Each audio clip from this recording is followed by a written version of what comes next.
wormholes, particle physics, extra dimensions.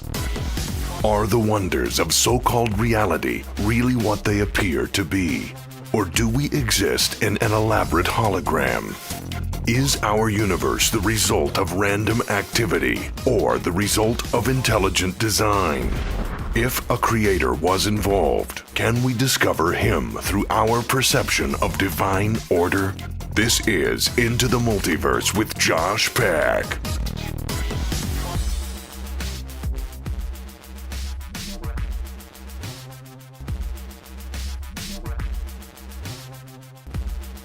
John Holler, my good friend, how are you doing, sir? Doing great. It's great to be talking to you again. I know it's been a while since I've had you on. I think it was maybe 5 years ago. It's been quite a while. I think Wow. the last time was when Kent Hovind was still in prison, and I did an interview with you about kind of looking over his case and stuff, because you have a background in law as well as your Fellowship Bible Chapel. For those who aren't familiar, can you give us kind of an introduction of yourself, your background, and what you do today? Yeah, I teach at I'm an elder and teacher at a church called Fellowship Bible Chapel, and prophecy is my thing. So I do a little prophecy update looking at world events and news in the light of Bible prophecy to kind of keep aware of things that are going on. I'm also a trial lawyer. I'm just getting ready to celebrate my 40th anniversary as a trial lawyer. So I'm sort of in the process of, transitioning to more of a part-time law practice to maybe, looking at retirement. Started getting my Social Security a week ago. So, I'm just sort of trying to decide what to do. I mean, everything's pretty much shut down. The courts are pretty much on 90-day delays everywhere. So,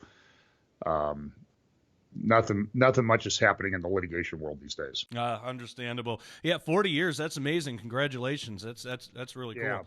I was thinking the other day, I was down driving by the conference center, just mile down the street from my house, where we had that, what was that? World Turned Upside Down conference or whatever it was back in November of 2014, where we first met. So it's hard to believe that's been 5 years ago. That's over 5 years ago. It's just incredible. Man, yeah. On one hand, it's like so much has changed in a short amount of time, but it feels like a lot longer, because that was my very first conference. That was before Tom Horn knew me. That was before I did Skywatch anything.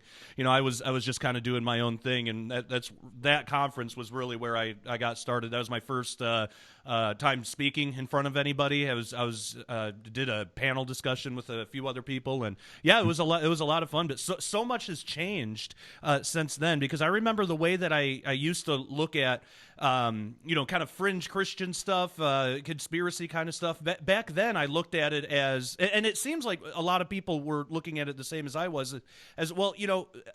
We have to have a certain level of humility with this, because we don't really know for sure. There's a lot of things that, we should look into. We should try to find the truth. We should do that to the best of our ability, but we always got to maintain that, look, a lot of this stuff we just don't know. And then the most important thing is bringing the hope of Jesus to people, especially during tough times. We are in one of the toughest times I think I've ever experienced in my lifetime. I mean, it's unprecedented. I think the last time anything remotely close to this was 9/11, but even that, I mean, it was just a totally different situation. But what I've been, and I know you've been seeing this a lot too, which is why I wanted to have you on the show today. It seems like during this completely chaotic, unprecedented time, people are scared, people are fearful, suicide rates are through the roof, people feel hopeless. Many Christians kind of in our circles, I can't speak for all of mainstream Christianity, just kind of the ones that you and I would interact with on Facebook, so our little section of it.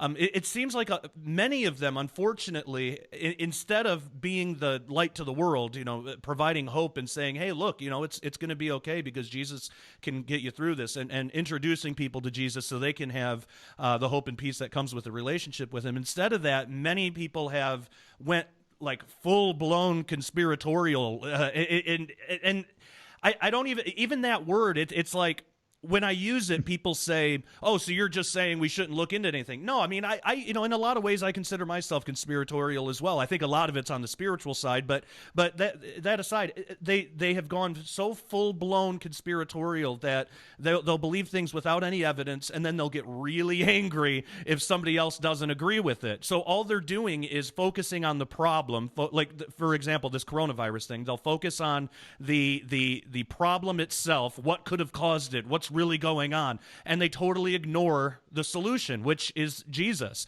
I haven't really seen a whole lot of preaching about Jesus and the hope that comes with him, except for churches like yours and people like yourself. That's about the only place that I see it. What have you noticed in all this? What do you think is going on here? Well, I've noticed that I'm getting sent literally hundreds of videos, Yeah. and a lot of them repeat.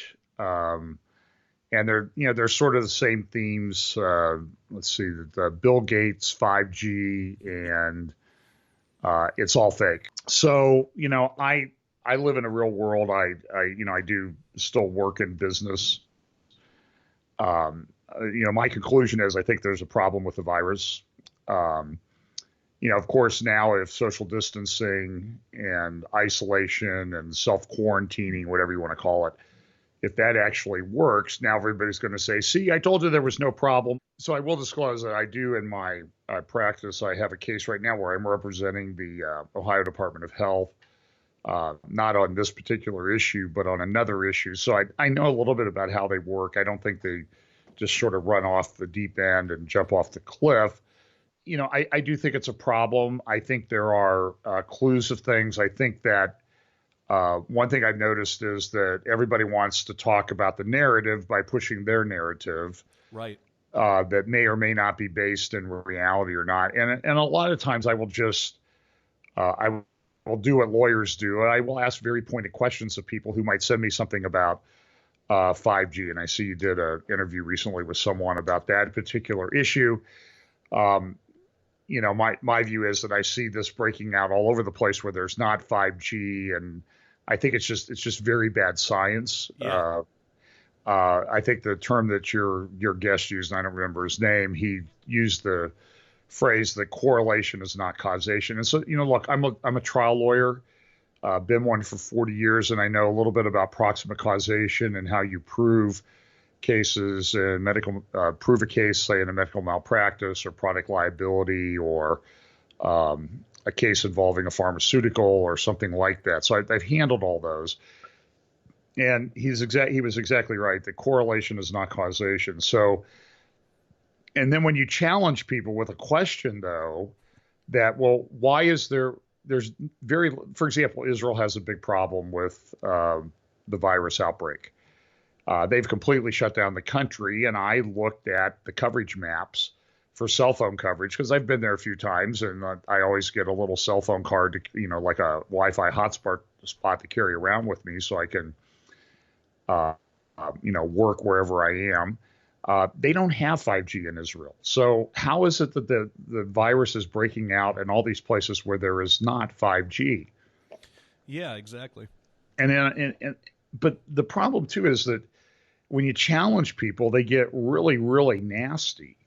So, I mean, listen, every time I do this, everybody says, "Oh, well, you're just defending Bill Gates and that type of thing." But I think as Christians, we should be on a quest for the truth. Yeah. And I see a lot of really bad stuff out there, putting words into Bill Gates's mouth. So somebody sent me a video and said, Bill Gates has said he wants to get rid of 95% of the world's population. And I said, show me the quote. Mm-hmm. Show me where in that video. Well, they never played the clip of it. And I said, go find the video. There's videos all over the place of Bill Gates out there.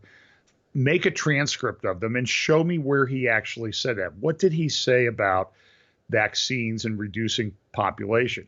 Now, I don't agree with Bill Gates' worldview by any stretch of the imagination. So, but I think as Christians, we need to be more concerned about being truthful than getting clicks. I mean, I'll give you another example. I know there's a lot of people that have really gotten into this QAnon stuff. And I have for years been saying that there are not, well, when it was 3,000 indictments, I think I did an interview with Doug Hagman, and I said, that's not a real number. I've drilled into the data. I've spent hundreds of dollars pulling up the documents of all the case numbers that you've identified as sealed documents. And I'm telling you, I went through hundreds of these, and I think I found one or two indictments. And so this hype gets built out there, and it just sort of snowballs.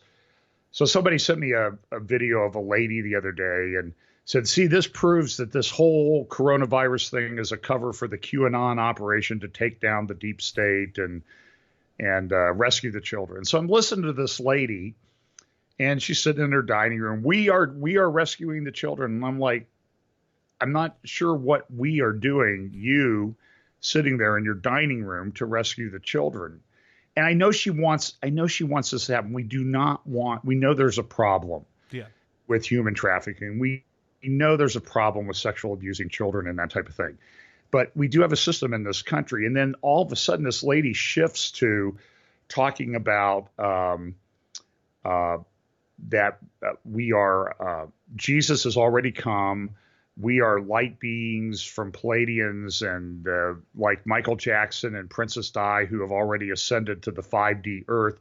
We will soon ascend to the 5D Earth. And she's just, I don't know how else to say it. She's a nut. Yeah. And so I have Christian people sending me these videos saying, oh, look at this. Look how great this is. And I know that not everybody that follows this Q phenomenon believes like this lady, but let me be blunt, for crying out loud, vet the videos before you just click forward on them and watch to see if they even match up to the title on the video. I think people just look at the title on the video and they forward it on. So I'm more concerned about people, quote Bill Gates accurately. You know, Bill Gates, you may think he does. I don't think he rules the world. You know, I have problems with, I have a Mac because I don't like the Windows operating system for my own personal same here. stuff. So especially since I teach and I use PowerPoint. I love PowerPoint, by the way. Mm-hmm. But I use that when I teach and do my updates. But the thing I don't like about Windows is it seems like they always schedule the updates for Sunday morning because I think because they're a bunch of pagans, I guess, and they figure that, you know, nobody will be doing anything on Sunday morning except sleeping in. But right. and I've noticed this. It's like, you know, these tech company updates seem to always hit around Sunday morning. So it's just kind of an interesting phenomenon. Yeah, exactly. You know, something I noticed about the whole Bill Gates thing too is I've never seen somebody who says anything about Bill Gates, like calling him out for how evil he is. For one thing, yeah, there's a lot of misquotes and inaccurate reporting on that front. But I've never seen anybody send out a call for prayer for the guy. I mean, think about it. If he just hypothetically, if he was as evil as everybody says that he is, and I think that, you know, I'm with you. I think that a lot of the claims about him are exaggerated, but again, I don't agree with his worldview at all either. But let's say it's all true. He's that evil. Isn't that more reason that we as Christians should all get together and pray for the guy? Because imagine if he came to Christ. Imagine if he became a Christian. Like, what a powerful warrior with somebody with those connections. And I've said this online before, and I'll either get no response, or the responses that I get are from people that, these are supposed Christians. They'll say, "Well, he's a demon. He's too far gone." Like they'll actually say he can't be saved, so let's not pray for him. Instead, let's just badmouth him. And I'm like, where has the church gone? I mean, Saul was slaughtering Christians, right? And you don't think that the first century Christians were praying for him? I mean, they knew what prayer was all about back then. They knew how to pray for their enemies, even when they were being persecuted. And look what happened. Jesus showed up to him, like right there, showed up, and he became Paul and wrote most of our New Testament. So all this stuff about Bill Gates being like irredeemable is ridiculous. But I think it's rooted in pride. I think Christians are if this whole shutdown has at least shown me anything, it's that Christians have been given a choice here. Do they want their conspiracy theories, or do they want to actually be Christians and do the work that Jesus has for them? And I see a lot of people going the conspiracy route, where they're even denying that Jesus can save somebody like Bill Gates. Well, I know some friends of mine have worked with David. I think his name is David Berkowitz, son of Sam. Oh, yeah. The murderer from New York back, I don't know how many, 30, 40 years ago. He's become a very strong Christian in prison. Yeah. And he admits, I should never get out of prison. What I did was just awful. So I'm just saying is that so somebody reached out to the son of Sam and led him to the Lord. And I know people have gone in to disciple him and work with him. And I know that he's had a very effective ministry among prisoners. So if someone like Son of Sam is redeemable, I agree with you that sometimes there's a big push, desire by everybody to be right. Yeah. It's a very interesting phenomenon. So I agree with you that in terms of this Bible prophecy thing, we have broad parameters about how things will work out. Mm-hmm. And I recently said, look, but we need to also be humble that we also know that as we get closer to the end, things will become clear. Yep. As a result, I don't think no one has it all figured out. I've often joked that, the 30 minutes of silence that's referenced in Revelation is so that all the Bible prophecy people can update their charts. And I often say you ought to keep your charts in an easily editable format. And I have my preference as to how all of the end times things will work out. Mm-hmm. But we also need to be careful that we don't adopt a view just that is a version, a solid evangelical fundamental Christian person who's adopting an eschatological view because I see elements of a prosperity gospel there. Yeah. We don't have to suffer because we're a king's kid. Now that's a heresy. Yeah. That is taught in certain charismatic word-faith circles. And we need to be careful that we don't, it seems that view has sort of been adopted, maybe unknowingly. I don't think people did it, unknowingly. But the Bible says, Jesus warned more times about, in the end times, deception. He warned about 4 times more than any other thing that he warned about. Take heed that no man deceive you. Paul warns about deception and says that in the end times, people will be given over to myths or fables. So we have to be very, very careful not to fall for that in ourselves, even sometimes innocently. I look, the last 2 updates I've given on Sunday. So I do a lot of work with banking and developers and foreclosures and that type of thing, maybe even evictions and commercial cases. And I have to tell you that when China shut down, that shutdown unleashed a financial contagion on the world. Now, I think it's certainly been exacerbated by the shutdowns, lockdowns, whatever you want to call them, related to the virus. But in my view, an economic collapse was pretty much set in motion when China shut down for a couple of months, and they're really not even back up to close to running at capacity. And then the problem now is it's sort of boomeranging back on them that who's going to buy their junk right now? I mean, because nobody's working. And so I do see, so my updates the last couple of times have focused a lot on the economy.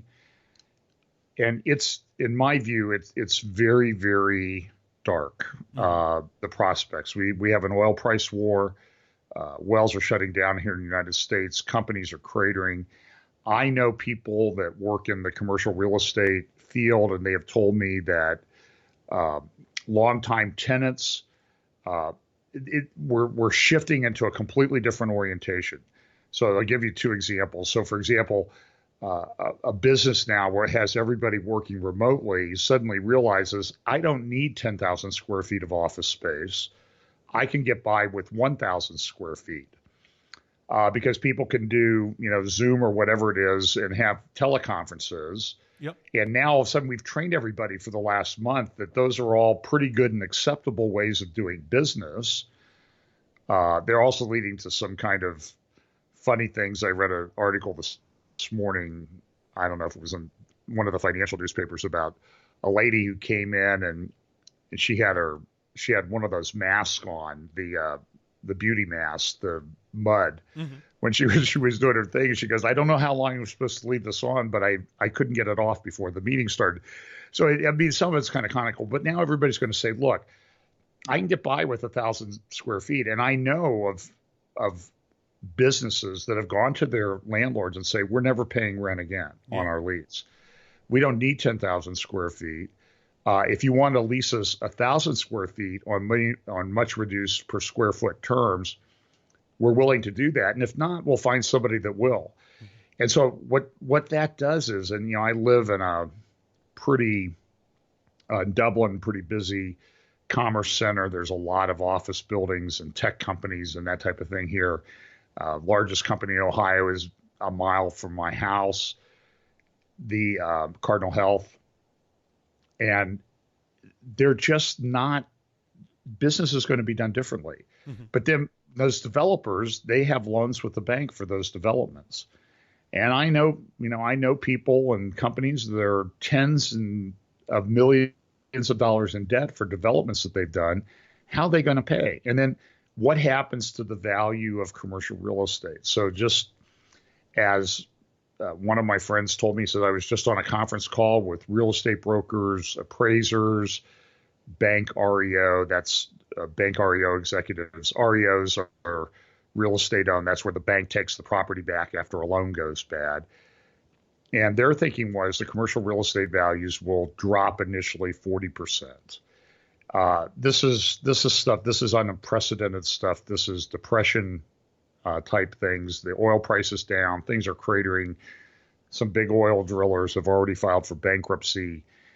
So my update has been very dark economically because I do not think this is going to resolve quickly. I pray that I'm wrong. If I'm wrong, I'm wrong. We have a worldwide problem. I don't know. I don't know how it gets resolved. But so somebody writes to me, one of the comments on my YouTube channel was, well, you're a shepherd of your church. Your responsibility is to calm your flock down, and you failed miserably. Now, first of all, I don't know that that's my responsibility. I think I need to give them truth. Mm-hmm. But we also have the hope in Jesus. And we know that ultimately, for the Christian, it works out pretty good, whether we're raptured out of here or we die, and we die maybe through persecution and martyrdom. The end's pretty good for us. Yeah. So I think that, I can understand being stressed. Okay. It's tough. I'm talking to people in my neighborhood that, all of a sudden they have no job. How are they going to pay their mortgage and that type of thing? And when is their job coming back? When is this going to all return to normal or some semblance of normal? And the answer is, I don't know. It's a very difficult time. And I agree with 100% with you, Josh, that there is a tendency for us to focus on figuring it out rather than the hope that we have. I had a lady on Messenger and Facebook. She was sending me dozens of videos a day, a lot of them very what I would consider relatively fringe conspiratorial things. Now, I don't know if she believed them. I don't know if she was sending them to me for me to be vetted. And I said, listen, you please stop. And I said, before you're tempted to ever send me something again, go read 5 Psalms and pray. And then if you think so I haven't heard from her since. And I think it would be more profitable rather than, and I know people aren't busy, get a good book of Bible prophecy and read it, study the Bible, start a reading plan. I have a friend who for many years has read through the Bible 14 times every year. Wow. It takes him about, I think, 24 days. And he's done this for like 45 years. Now, believe me, this guy knows the Bible. And so maybe that would be a more profitable use of our time to do that rather than to just continue to push these videos out there, I guess is the thing. So, yeah, I'm concerned that there's a lot of bad thinking and just hit the forward button because the title seems interesting. Yeah, I've seen that too, and also this kind of unwillingness for Christians to block these people, because this is something I've been saying on my channel. Being a Christian doesn't mean that we have to just accept everybody and everything that comes along and just let it into our circles. Actually, the Bible speaks out against that kind of thing. A little bit of leaven can infect the whole loaf, and so I've been seeing like a lot of Christians, instead of even if they disagree with it, they'll just kind of pass on by, and they just won't do anything. So then the only thing that gets done with these posts are the people that do agree with it will share it around, and then it's allowed to grow and grow and grow because nothing is standing against it. And so what I've been saying is, what I do, I don't argue with it either, because it's just pointless unless somebody comes onto my Facebook page and like asks a question or says a specific comment, and if I just feel like it's the right time, or this is the kind of person that can be reasoned with or something, then I might say something. But usually I don't say anything either, because I don't think that most of those people are interested in being, like rebuked in any kind of way. They and I'm talking about like the really extreme people. So some people do have an interest in it, but most don't. And so when I come across somebody like that who basically said, I saw this really bad for the first time with the whole flat earth thing a couple of years ago, where people were saying, you're not a real Christian if you don't believe the earth is flat, or you don't know the Bible or read the Bible if you don't believe the earth is flat. And at first, because I was still kind of new to everything back then, at first I would try to kind of argue with these people or talk to them and try to say, well, that's not true. You don't have to believe that. But you just can't. It's like pearls before swine. You can't. It's a waste of time to have a conversation. So I just started unfriending people and blocking them if they have that kind of attitude about anything. And yeah, well, that's a great.